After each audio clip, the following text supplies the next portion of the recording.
Series, it's cybersecurity headlines.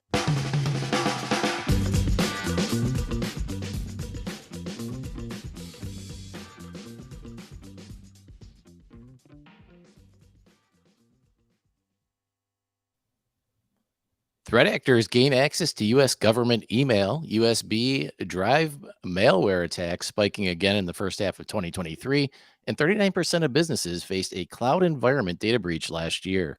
These are some of the stories that my colleagues and I have been bringing to you on this week's cybersecurity headlines. And now we get a chance for some insight, opinion, and expertise on these stories from our guest, Yaron Levi, CISO at Dolby. Yaron, welcome to the show. Thank you, Sean. It's an honor to be here. All right. Our sponsor for today's show is Opal Data-Centric Identity Security. You can join us on YouTube Live by going to CISOSeries.com, hitting the events dropdown, and looking for the cybersecurity headlines week in review image. It's the third one down. Just click on it to join us. But we've only got about 20 minutes, so we're going to dive right into the first story. Threat actors gain access to U.S. government email. A threat group known as Storm 0558, believed to be linked to China, was able to access cloud-based Microsoft email accounts of approximately 25 organizations by forging authentication tokens to access user email. The company was warned by Microsoft, who says that it's mitigated the attack and that the attackers can no longer use the similarly forged tokens in the future. Your own obviously being government targets here, but also, reading into the story, the question of how the attackers were able to forge the tokens, whether they stole a key from inside Microsoft's network is also an interesting implication here. What's your take on this story? Yeah, it's interesting because, we hear about the stories and we see like those headlines and so on, but I feel like, these stories for the most part, it's just kind of run-of-the-mill stories these days, right? You can take, the same article, you can change the threat actor to the government of that threat actor, you can change the victim to the threat actor name, and it will read the same way to the other side, right? I mean, so I think, having countries spying on each other, I mean, no, this is nothing new. I think what's interesting or troubling to me is that the compromise was actually identified by the client and not by Microsoft, which again, it brings the whole front of challenges with what we call like the shared responsibility model, which is not clearly understood. And, many people don't really understand how to tackle it, what to do with it, and so on. So, yeah. And then you also see like, the US officials, security officials say organizations should enable the premium login, which is an extra cost, right? And this is something that really kind of pissed me off for a really, really long time, where security should not be a premium feature that costs you extra, right? I mean, especially when you use those third-party services, because in my mind, it's no different than you buy a car, but if you want to get like a seatbelt and brakes, it's only going to be like on the limited edition, not on the basic model, right? I mean, it's ridiculous, right? So I don't think security should be different. Yeah, and as it turns out, a lot of people are using Microsoft, but doesn't Microsoft also make the tools to identify some of this stuff? So it is interesting that it was identified by the client, not by Microsoft itself. So a lot of interesting things going on here, and you wonder if you'll see. It sounds like they've shut it down, but we'll see if any more similar situations pop up going forward. Yeah.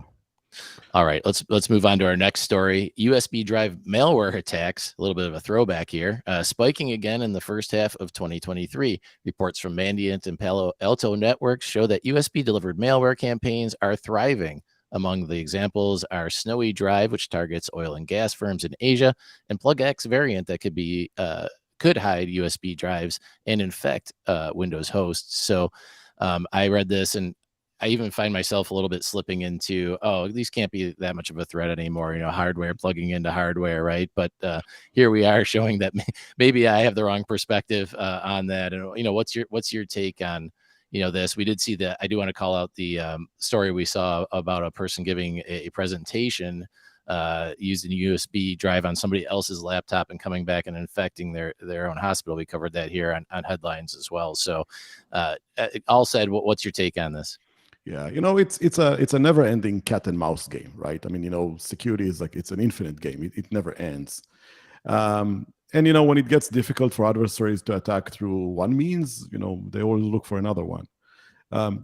Something that you mentioned just kind of make me think about something we did in the past.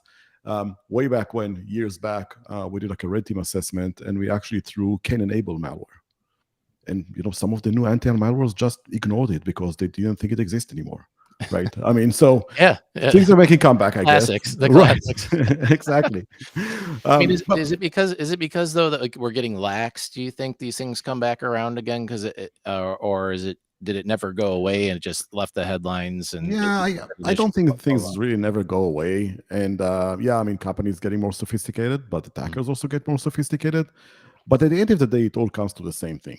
It's policy, education, and good old defense in depth, right? So again, you cannot defend against everything. But like to the example, I'm not familiar with the hospital story, like with the details, but for example, if one USB infects your entire organization, that means you're missing something in defense in depth. Maybe your architecture is not proper. Maybe you don't have enough network segmentation. Maybe you don't have the EDR on the machine. Whatever, right? But these are things that again, it's usually not very sophisticated, right? and even if you have like a great architecture, it will decay over time. So we have to continuously and constantly just improve.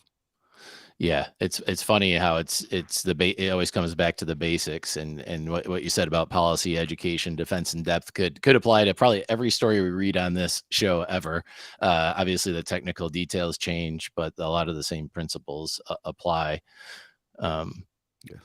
So Gaming Life said we never stopped drive by USB stick testing. It always works. So good point in the chat there, and definitely resonates with what you said, Yaron. Yeah. All right, let's move on to our next story. 39% of businesses faced a cloud environment data breach last year. A new cloud security report from Thales shows that more than a third, 39%, of businesses have experienced a data breach in their cloud environment in the last year, an increase from 35% in 2022.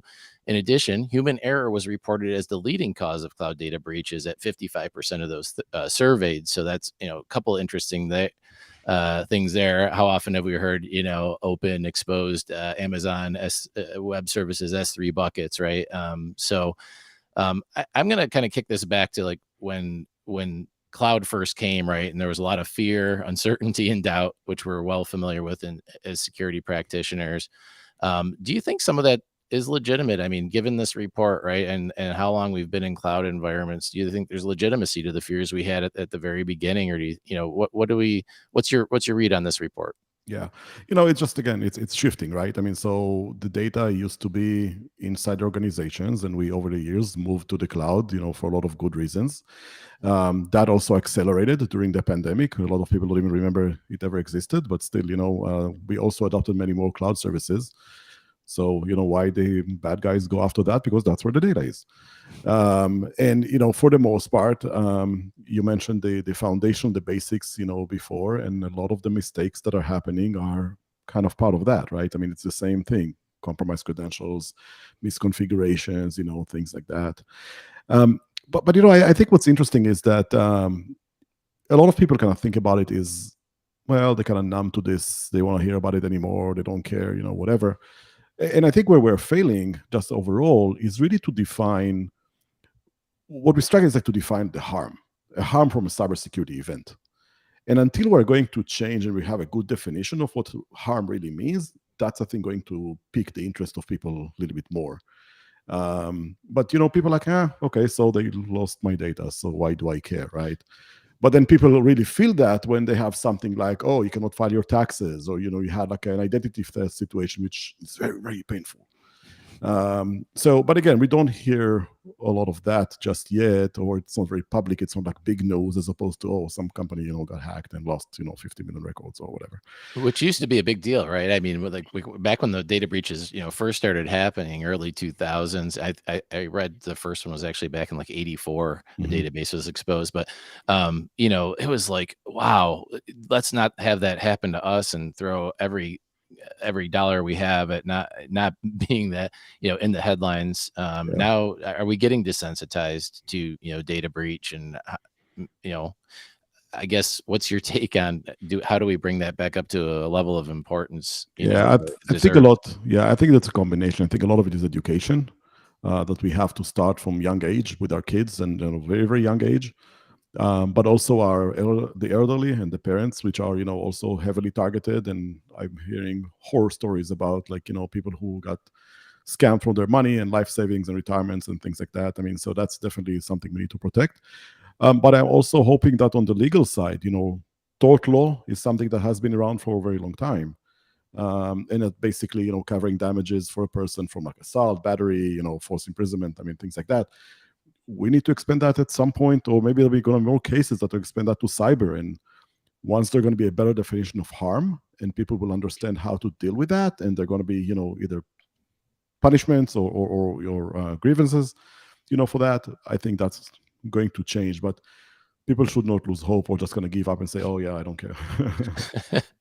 Well, that's good. It's good. Let's end on a positive note there and move on to our next story. U.S. and EU agree on a new data transfer agreement. The EU has announced it has adopted a new transatlantic data adequacy agreement with the U.S. to replace two prior data sharing agreements that were struck down over concerns that European data could fall under U.S. surveillance powers. So interesting here that we have the third try, and that it seems to be having a little bit more luck, but yet the same monitoring powers seem to be intact. So, what do you see as different this time, or do you think this is, heading for a brick wall? Do you think this will actually make some actual positive traction?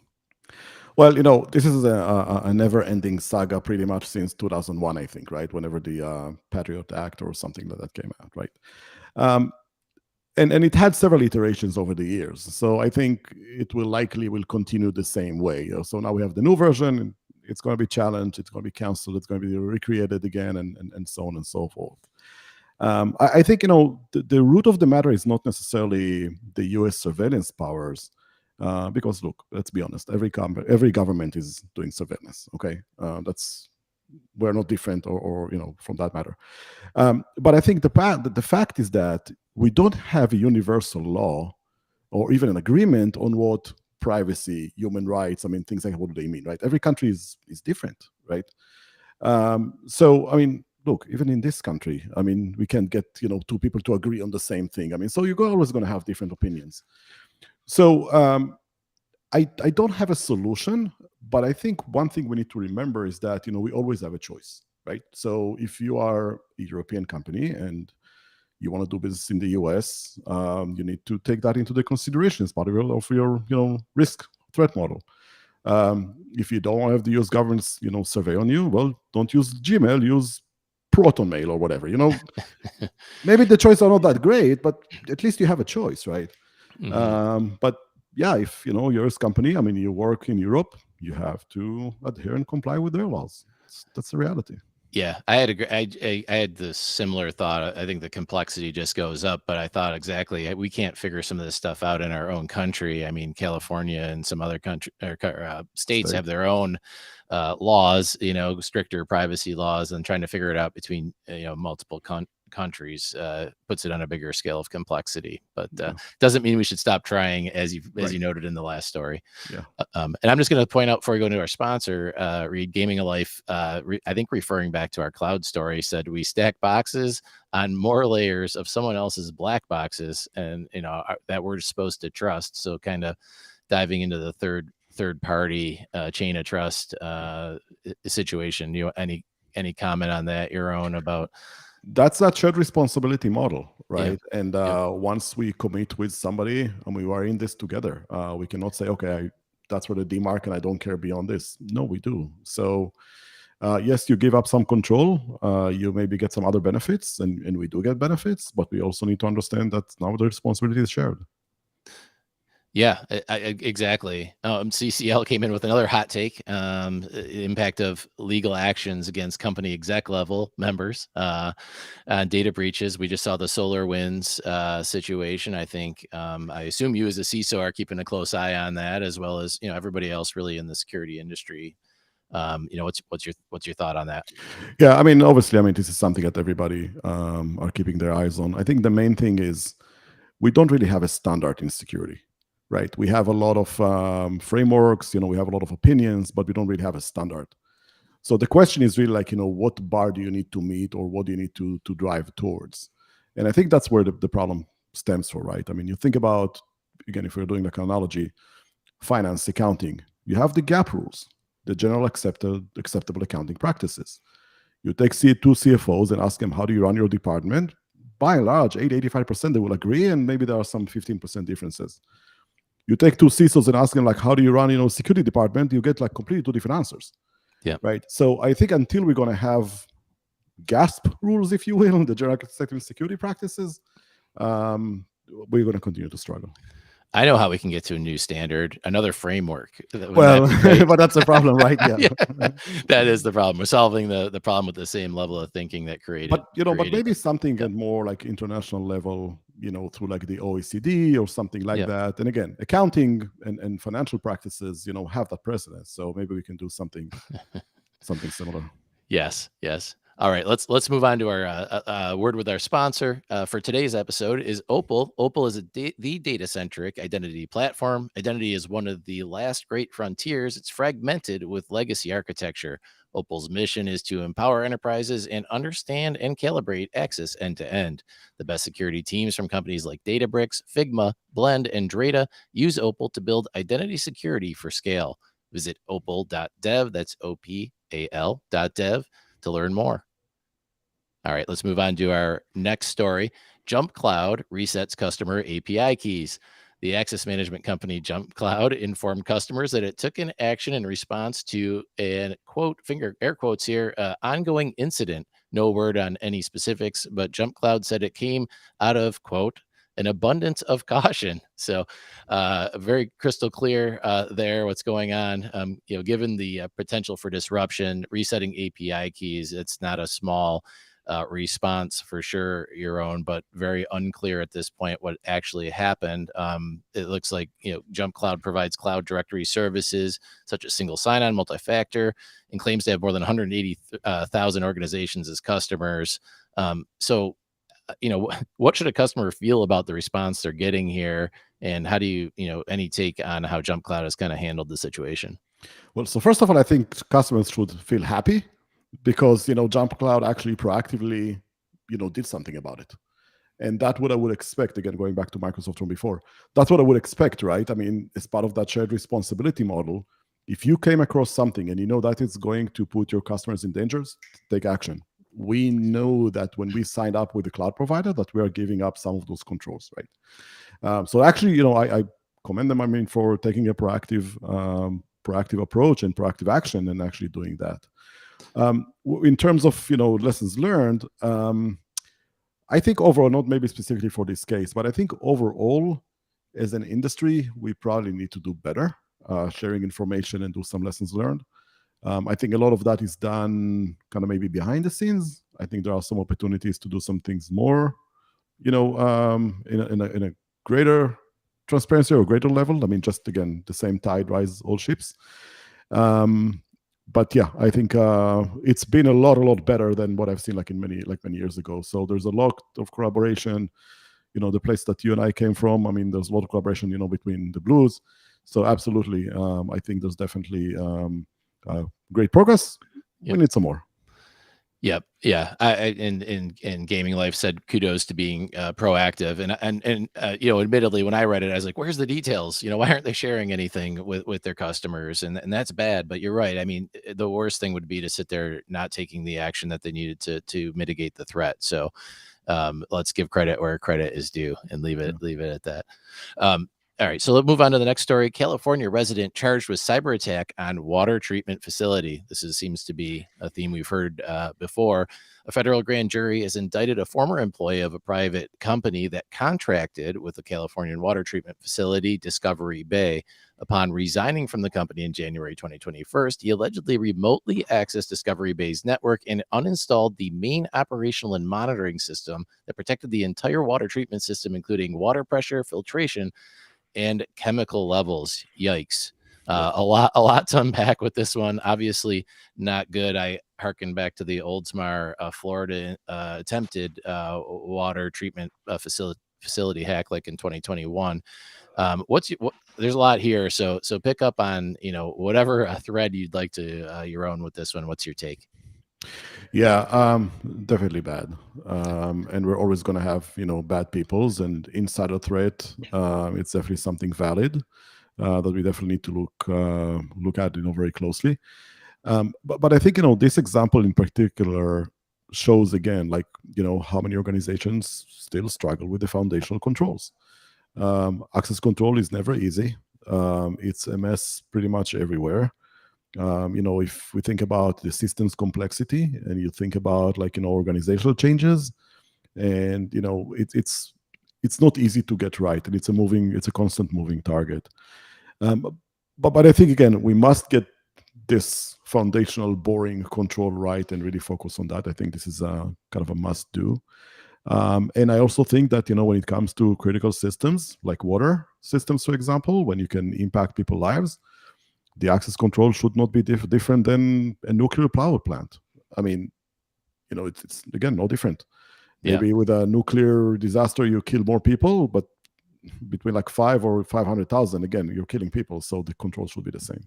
Yeah. And CCL kind of mentioned here the contractor was offboarded, so no news on why they, what their motive was. Obviously, you would be led to think that it wasn't a pleasant situation under which they departed, but I guess it's almost, we can't get concerned with that, right? We have to be concerned, like you said, with the foundational control. And I want to bring up zero trust for just a second here, because it's a buzzword for sure. It's a set of principles that I think we all agree are sound.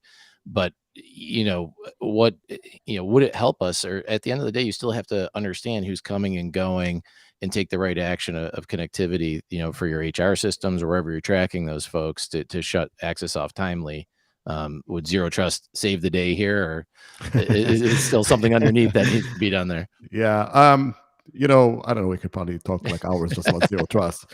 I personally don't like that term very much. I prefer, explicit versus implicit trust. And I think part of the challenge is that with many organizations, we still have implicit trust. So once you are passing the door and you're authenticated, I mean, you can pretty much kind of go everywhere you are.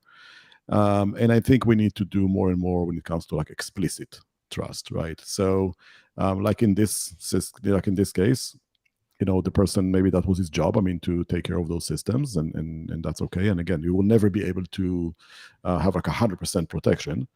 But if you start do and focus on things more and more explicitly, and be very, very tight with the controls and, who can access what based on their jobs, it's going to reduce the likelihood of future cases like that. Yep. I think we need to be just more explicit. Yep, love that take. All right, let's squeeze one more story in here before we sign off. So, how ethical hackers are using generative AI. A new report from BugCrowd looks at how ethical hackers and security researchers use emerging generative AI tools. About half of respondents use them for automation and analyzing data. A little over a third use them for vulnerability identification, validation, and reconnaissance. So, good to see, I guess, new technology being used to help us. Do you think, what's your take? Good thing, help us out, maybe too early? Are we at risk of missing anything by using, relatively new tech, by integrating them so quickly into, important activities like identifying vulnerabilities? Yeah, no, we definitely, I mean, live in a world that, everything runs very, very fast. There is a website out there which I think is fascinating, and it's called Our World in Data. And you can actually see that the adoption of like flush toilet in the US took 60 years, between 1860 and 1920. The iPad, actually, sorry, the 60 years took to get like 20%, market penetration. iPad got like 70% market penetration between like 2011 and 2017, right? Now, generative AI, ChatGPT got like 100 million users in like less than a month, right? So yes, we are running very fast.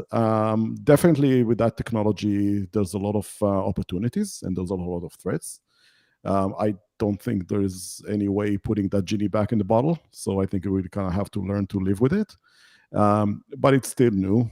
And if it evolves fast, we also have to react fast. But yeah, I think we will see some, blowouts before we're gonna get it right. I was very Just interested in thinking what that, you were going to say there, but yes, yeah. yes, it feels I like was head in trying the, to, yeah, trying to head, get the right word, yeah. no, that was good. Head in the sand doesn't seem like the right approach when it comes to generative AI, Yeah, but maybe we should validate some of its outputs too. yeah, yeah. All right, awesome. Well, the 20 minutes flew by, and so Yaron, any thumbs up or eye roller stories that we went through today, something that stands out to you one way or another. I like the Jump Cloud that actually again took the proactive approach to on behalf of their clients. I mean, to kind of head this attack. So I think kudos to them. I think we as clients who rely on cloud providers need to realize that may happen.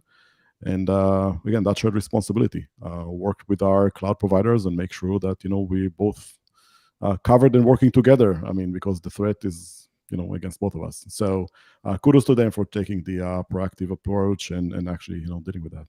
Awesome. Thanks for the shout out there. And where Yaron, can people find you if they're so inclined to do so on the Yeah, interwebs? LinkedIn, Yaron RL. Yeah, feel free to reach out there. And regular places, conferences. I like to really talk to people. So Yeah, perfect. Yes, you're definitely around and accessible. We've interacted many times, so thank you for that. absolutely. And thanks for being on the show today. So thanks to Yaron Levi, CISO at Dolby. I would like to also thank today's sponsor, Opal Data Centric Identity Security, and thank you to those who have put in the comments today. It's nice to have some interaction and hear your, what's on your mind, your thoughts, and your questions. So appreciate it, and please encourage others to join and do the same. Remember to join us next Friday for Super Cyber Friday, where our topic will be hacking 5G security and our critical thinking about how the looming explosion of IoT will affect us on 5G networks. And we'll be back also with another week in review show, this very show at 3:30 p.m. Eastern, 12:30 Pacific next week. And in the meantime, you can still get your daily cyber news fix through cybersecurity headlines every weekday in about 6 minutes. So for Yaron Levi, this is Sean Kelly signing off and wishing you all a fantastic weekend. Thank you very much. Cybersecurity headlines are available every weekday. Head to CISOSeries.com for the full stories behind the headlines.